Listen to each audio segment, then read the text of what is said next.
Good morning बच्चों।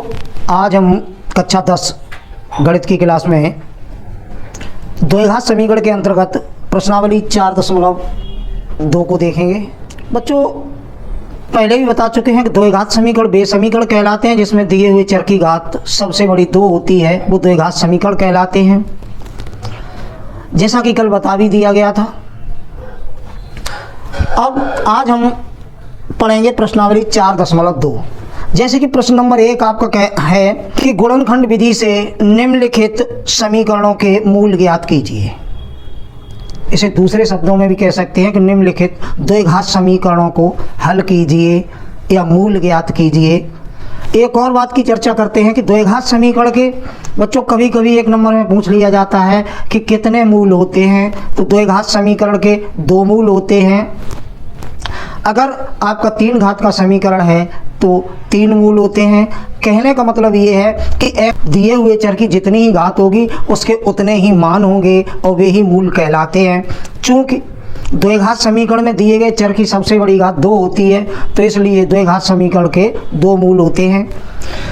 तो हम देखते हैं प्रश्न नंबर 1 में, प्रश्न नंबर 1 का पहला खंड, जैसे कि प्रश्न में कह रहा है, जैसे कि बच्चों आपने देखा प्रश्न को पढ़ना बहुत ज़रूरी है, समझना बहुत ज़रूरी है। प्रश्न में कह रहा है कि गुणनखंड विधि से द्विघात समीकरणों के मूल ज्ञात कीजिए। तो आपके सामने प्रश्न नंबर 1 का पहला पार्ट दिया गया है और समीकरण है x² plus minus 3x minus 10 equal to 0। आपको इस सामने पहला खंड है x² minus 3x minus 10 equal to 0। तो बच्चों इन्हें गुणनखंड विधि से हल करने के लिए हमें ध्यान ये रखना है कि हम इनका नियम होता है कि x² का गुणांक और अचर पद का सबसे पहले गुणा करते हैं। किसका? x² का गुणांक और अचर पद का जब गुणा करते हैं तो जो गुणनफल प्राप्त होता है, फिर यहाँ चिन्ह देखते हैं। अगर प्लस है तो जोड़ने पर बीच वाली संख्या मिल जानी चाहिए और माइनस है तो घटाने पर। चूँकि बच्चों यहाँ देखते हैं कि x² के आगे कोई गुणांक नहीं है, तो इसलिए यहाँ 1 माना जाएगा और अचर पद हमारा -10 है। 1 और -10 का हम गुणा करते हैं तो -10 आता है। या यूँ समझ लीजिए कि हमने 1 और 10 का गुणा किया तो 10 एकड़ 10 हो गया। अब हमें 10 के ऐसे गुणनखंड करने हैं, माइनस चिन्ह लगा है तो घटाने पर बीच वाली संख्या मिल जाए, अगर प्लस लगा होता तो जोड़ने पर। कहने का मतलब ये है कि 10 के ऐसे गुणनखंड करिए जो घटाने पर 3 मिल जाए। तो बच्चों हम देखते हैं 10 के गुणनखंड केवल यही है, 2 गुणा 5। तो बच्चों हम देखते हैं कि 10 के केवल 2 ही गुणनखंड हैं, 2 गुणा 5। यानी कि हमारे कहने के अनुसार 2 और 5 को इस प्रकार लिखेंगे कि घटाने पर 3 मिल जाए। तो अगर 5 में से 2 घटा देंगे तो 3 बचेगा। तो हम इसे लिखें किस प्रकार? x² माइनस 5 में से 2 घटा दीजिए into x minus 10 equal to 0। तो बच्चों आपने देखा कि 10 के हमने अभाज्य गुणनखंड किए, 5 दूनी 10। और आपको केवल याद ये रखना है कि हमें x² का गुणांक और अचर पद का सर्वप्रथम गुणा करना है। उस गुणनफल के ऐसे गुणनखंड करने हैं, यदि माइनस चिन्ह लगा है तो घटाने पर और प्लस लगा है तो जोड़ने पर हमें बीच वाली संख्या मिल जानी चाहिए, जैसा कि हमने किया है कि 10 के गुणनखंड 5 दूनी 10। चूँकि ऋण का निशान लगा था इसलिए घटाने पर।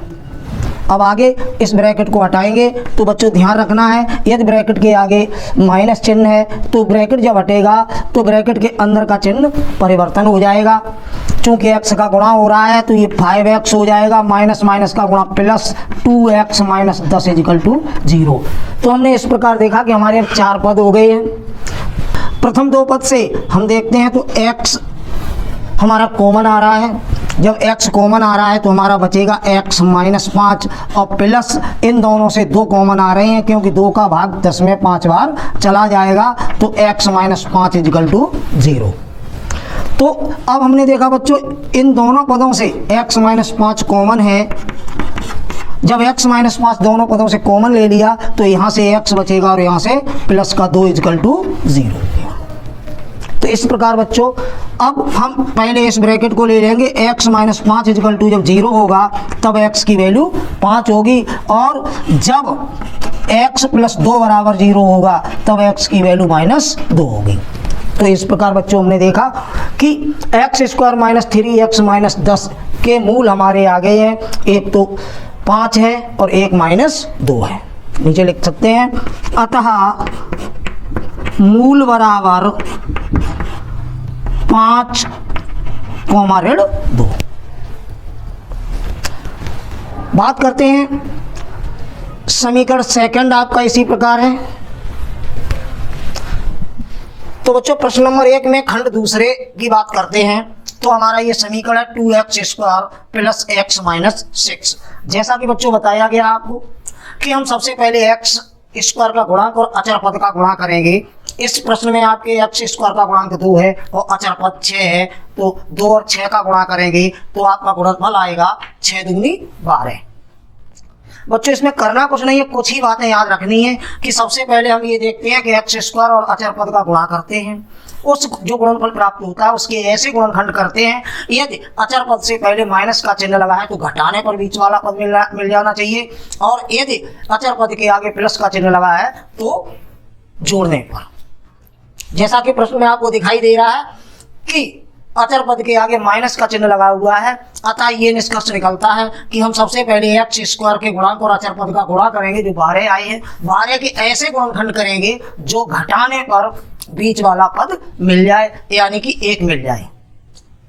तो बच्चों हम देखते हैं कि 12 के गुणनखंड वैसे तो 6 दूनी 12 होते हैं, लेकिन 6 में से अगर 2 को कम करेंगे तो 4 बचेंगे, जबकि हमें जरूरत 1 की है।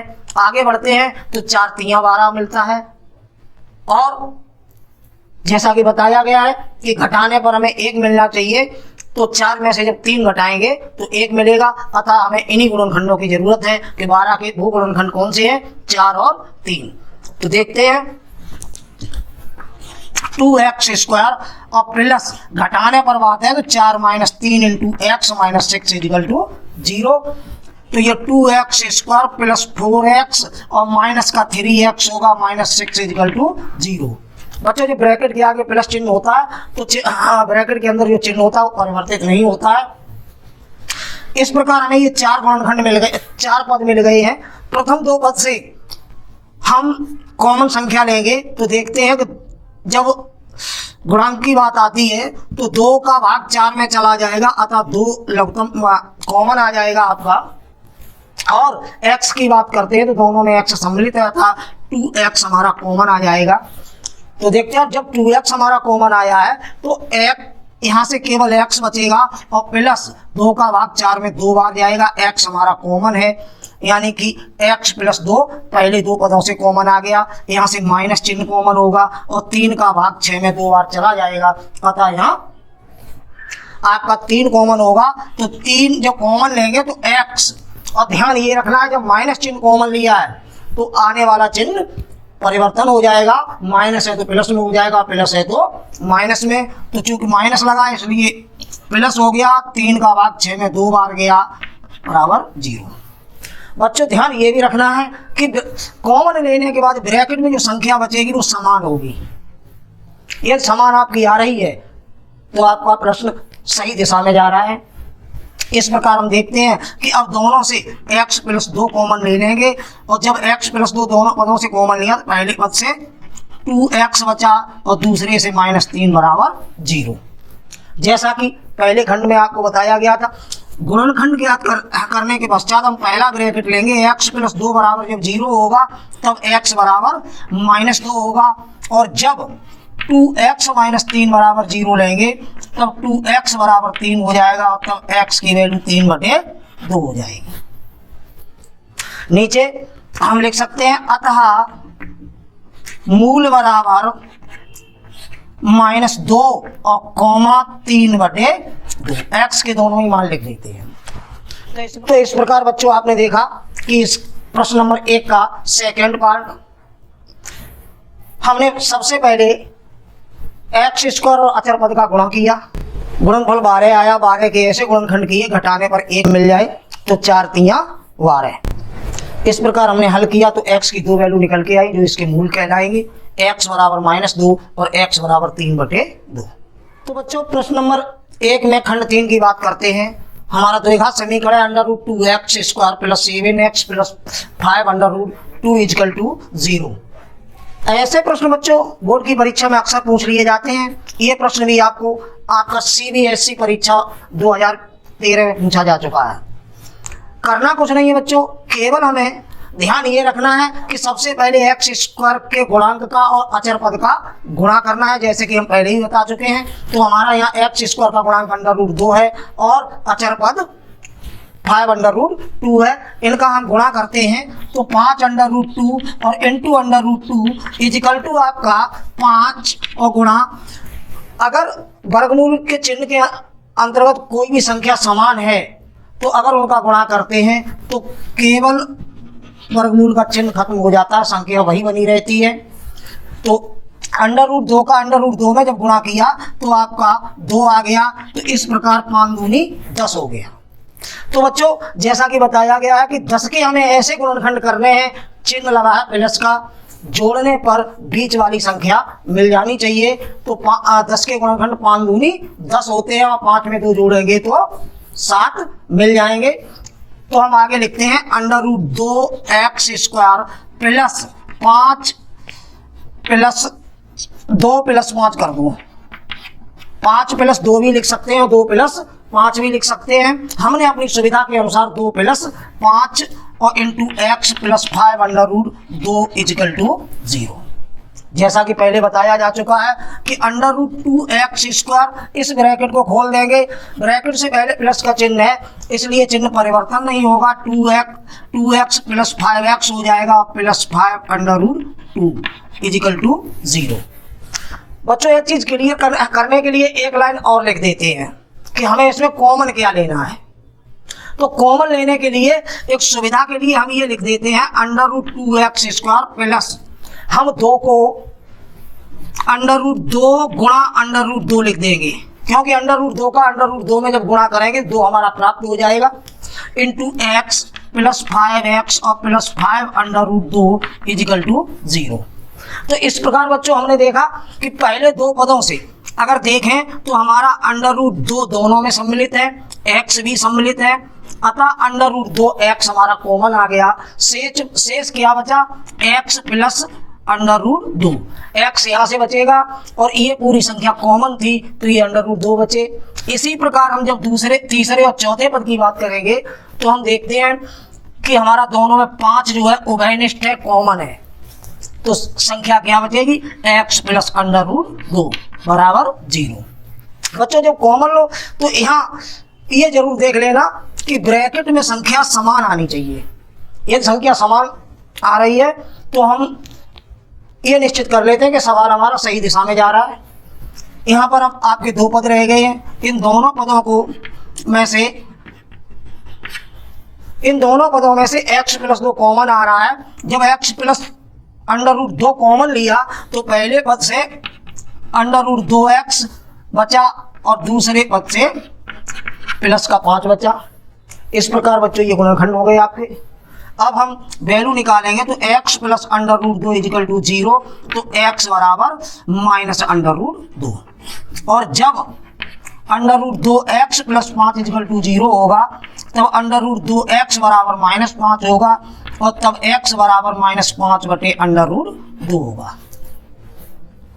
आगे बच्चों हम लिख सकते हैं अतः मूल बराबर माइनस का √2 और माइनस के 5/√2। तो बच्चों इस प्रकार आपने प्रश्नावली 4.2 में प्रश्न नंबर 1 के 3 खंड देखे। चौथा खंड एक्सरसाइज के तौर पर आपके लिए है, आप उसे हल करेंगे। यदि कोई समस्या आती है आप हमें कमेंट करेंगे, उसका सॉल्यूशन आपको YouTube के माध्यम से हम आपको भेजेंगे।